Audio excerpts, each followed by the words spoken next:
Before I get into the main part of the video, I want to take you down memory lane.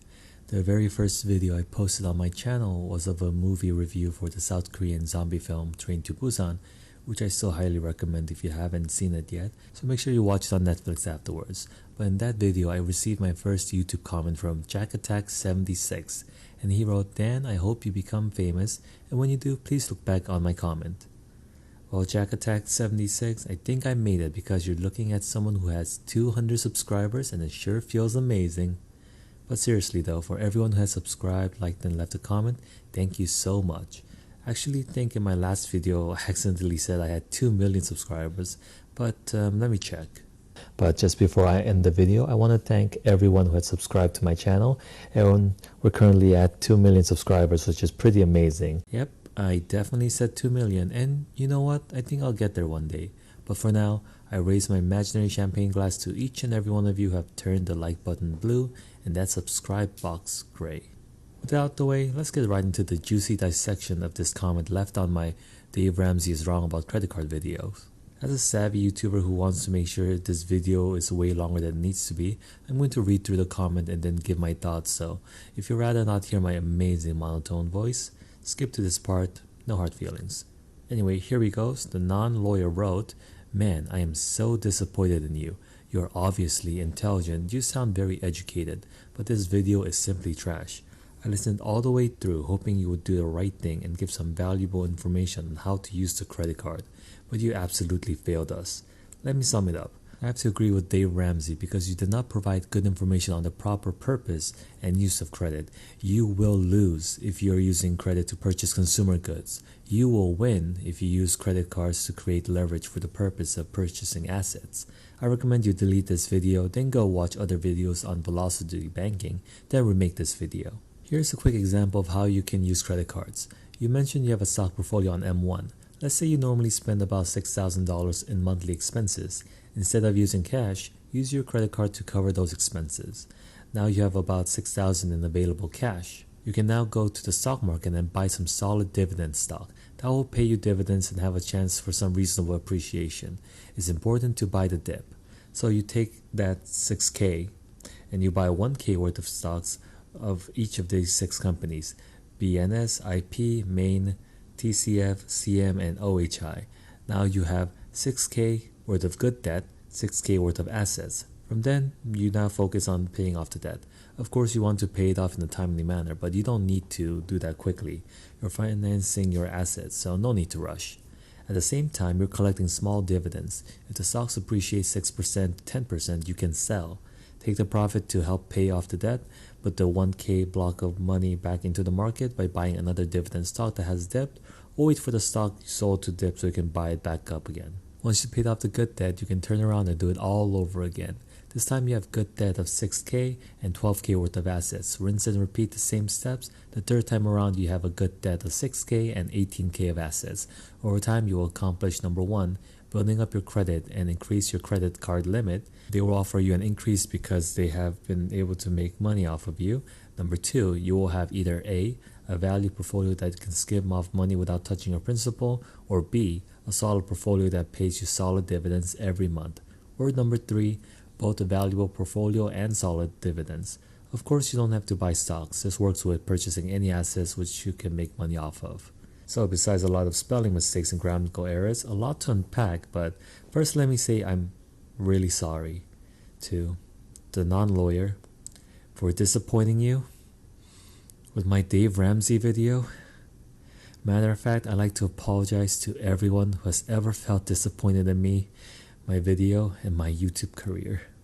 But you know what? As long as JackAttack76 isn't disappointed in me, that's all that matters. I do appreciate the compliment of my obvious intelligence and education, but let's get into why the non-lawyer thinks my video is trash. He hoped I would give some valuable information on how to use a credit card, and that he has to agree with Dave Ramsey because I didn't provide good information on the proper purpose and use of credit. Here's how you use a credit card. Instead of using cash or debit card, use a credit card to get all that juicy perks like cash back and points, in addition to building your credit score so you can get the best interest on things like mortgages and car loans. Don't spend what you can't afford and always pay the balance in full every month. That's how you use a credit card without ruining your financial life. He suggests I go watch videos on velocity banking, and so I did, and I might do a separate video on this in the future regarding my thoughts on some of these videos I watched, but a bit of a spoiler, not that impressed. I think at this point it's fair to say that he misunderstood the purpose of my Dave Ramsey video.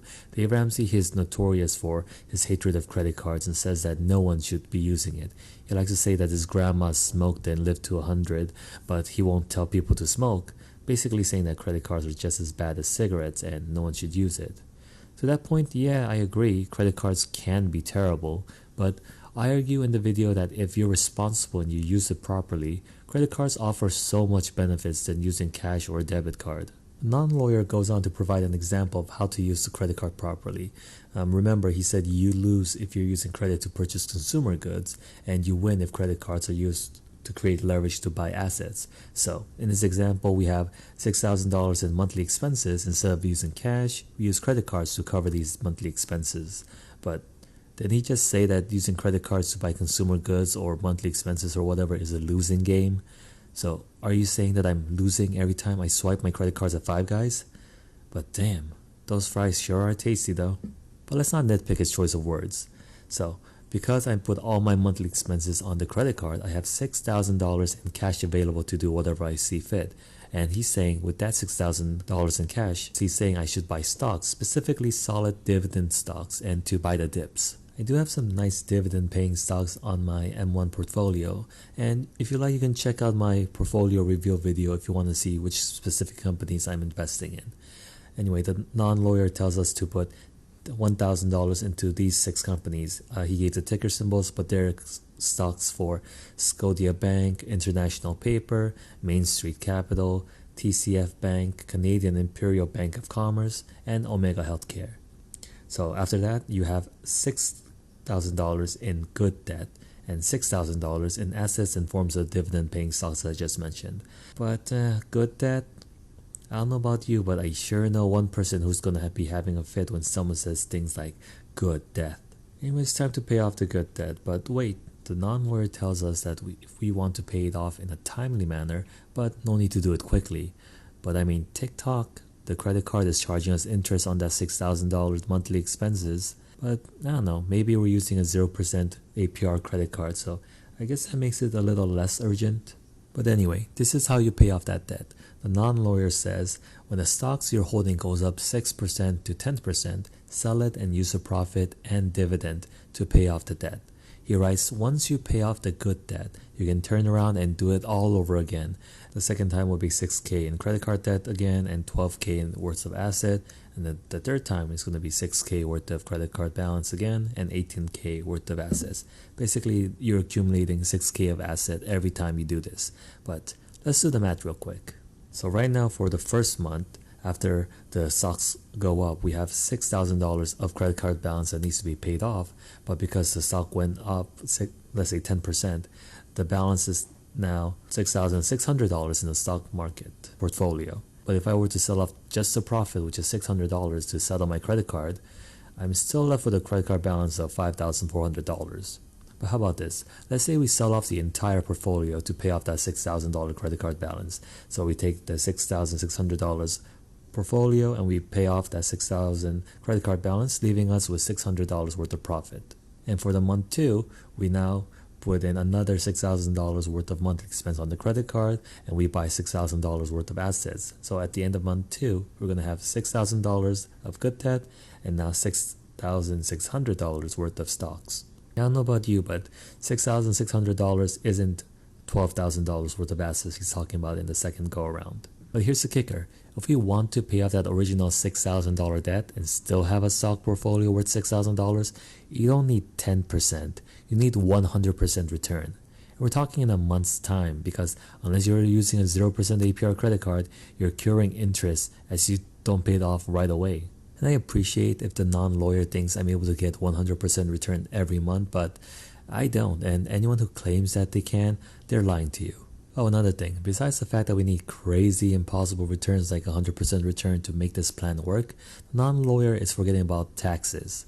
Because every time we sell the stock, we're getting taxed at our regular tax rate because it's most likely going to be short-term capital gains or less than 1 year.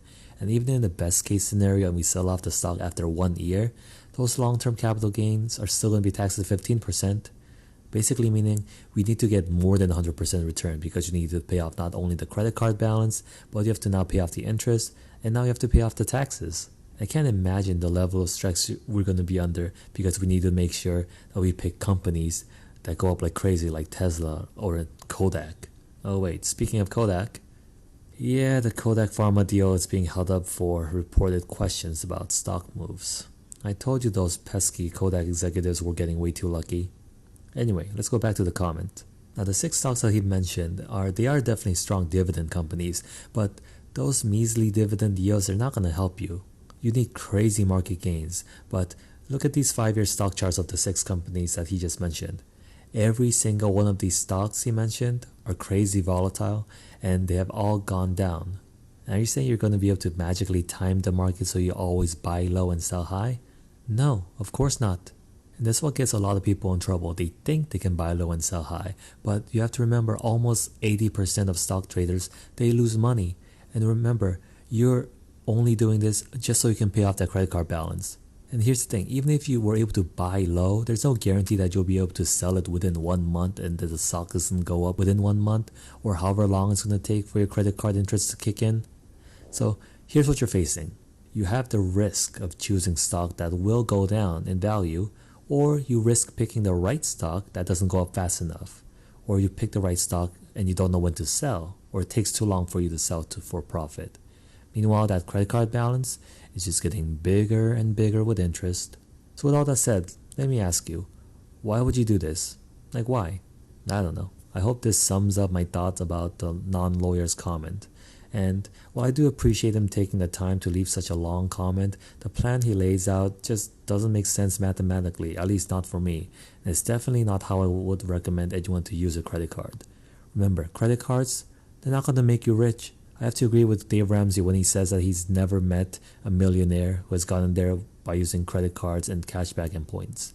I really don't think anyone uses credit cards to play these things, to do velocity banking and all that to get ahead in life. So with that aspect, I agree with David. Don't use credit card to get rich. Use the credit card to pay for things you'll be buying anyway. Don't spend money you don't have and get into credit card debt. Pay off every statement balance in full.